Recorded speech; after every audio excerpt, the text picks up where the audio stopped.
క్రీస్తునందు నా ప్రియులకు ప్రేమతో వందనాలు తెలియజేయుచున్నాను. జూన్ నెల 2వ తేదీ 2024. ఈరోజు దేవుడు మనకు చేస్తున్న వాగ్దానం ఏమిటనగా, రాజుల 2వ గ్రంథము 20వ అధ్యాయము 5వ వచనం. నీవు కన్నీళ్లు విడుచుట చూచితిని, నీ ప్రార్థన నేను అంగీకరించి ఉన్నాను, నేను నిన్ను బాగు చేసేదను. ఆమెన్. నా ప్రియమైన సహోదరి సహోదరులారా, ఈ మాటలు వింటున్న మనం అందరం కూడా దేవుణ్ణి నమ్ముకుని ఉన్నాం. ప్రియులారా, మనం అందరం కూడా ప్రార్థన చేస్తూ ఉంటాం. ఏదో ఒక సందర్భంలో ఏదో ఒక విషయమై ప్రార్థన చేయటము ఎంత ప్రాముఖ్యమో, మనం చేసిన ప్రార్థనను దేవుడు అంగీకరించటం కూడా అంతే ప్రాముఖ్యం. ఎందుకంటే మన ప్రార్థనకు జవాబు రావాలి అంటే ఆ ప్రార్థనను దేవుడు అంగీకరించాలి. దేవునికి మహిమ కలుగును గాక. దేవుడు మన ప్రార్థనను అంగీకరించాలంటే మనము ఎలాంటి ప్రార్థన చేయాలి, ఎలాంటి వారమై ఉండి ప్రార్థన చేయాలి అంటే, హిజ్కియా ప్రార్థన చేస్తున్నాడు. దేవా యెహోవా, నేను యథార్థ హృదయుడనై నీ సన్నిధిలో ఎలా జీవించానో ఒకసారి నన్ను జ్ఞాపకం చేసుకో అని. దేవునికి మహిమ కలుగును గాక. ప్రియులారా, మనమందరం కూడా పొరపాట్లు చేస్తూ ఉంటాం, తప్పిదములు చేస్తూ ఉంటాం. వాటిని బట్టి ఆయా సమయాలలో మనము ఇబ్బందులు పడుతూ ఉంటాం. చాలా మంది శ్రమ వచ్చినప్పుడే ప్రార్థన చేస్తారు కూడా. మంచిదే.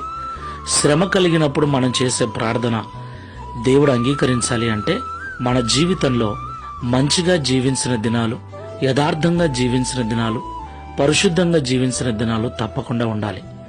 మన యథార్థత, మన పరిశుద్ధత, మన నీతిని దేవుడు జ్ఞాపకం చేసుకుని మన శ్రమలలో నుండి మనల్ని విడిపిస్తాడు. మనమందరం కూడా ఒకసారి పరిశీలన చేసుకుని ప్రార్థన చేసుకుందాం. అతి పరిశుద్ధుడైన యేసుక్రీస్తు ప్రభువా, పరిశుద్ధమైన మీ నామమునకు స్తోత్రములు చెల్లిస్తూ ఉన్నాం. ఈ ఉదయకాల సమయంలో మాతో మాట్లాడినందుకు స్తోత్రాలు.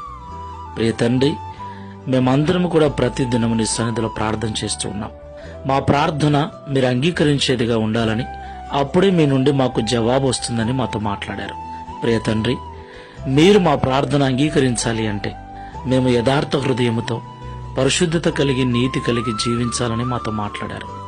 హిజ్కియా కూడా ప్రార్థన చేస్తున్న సమయంలో తనకు వచ్చిన శ్రమ నుండి, మరణ భయము నుండి విడిపించమని ప్రార్థిస్తూ, అయ్యా ఒకసారి యథార్థంగా నేను జీవించిన దినాలను, నీ యందు భయభక్తులు కలిగి నేను బ్రతికిన దినాలను జ్ఞాపకం చేసుకుని నా ప్రార్థన అంగీకరించమని కన్నీళ్లతో ప్రార్థించాడు.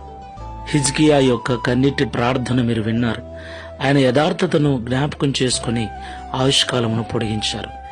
మేము కూడా అలాంటి యథార్థ ప్రవర్తన కలిగి ఈ లోకంలో మాకు కలిగే శ్రమలలో మేము మొరపెట్టినప్పుడు, ప్రార్థించినప్పుడు మీరు జ్ఞాపకం చేసుకున్నట్లుగా పరిశుద్ధ జీవితాన్ని జీవించుటకు సహాయం చేయమని, ఈ ప్రార్థనలో ఏకీభిస్తున్న మాకందరికీ అట్టి యథార్థ జీవితాలను అనుగ్రహించి, తద్వారా ఈ దిన వాగ్దానమును మా అందరి జీవితంలో నెరవేర్చమని యేసు నామములో ప్రార్థిస్తున్నాము తండ్రి. Amen. Praise the Lord. God bless you.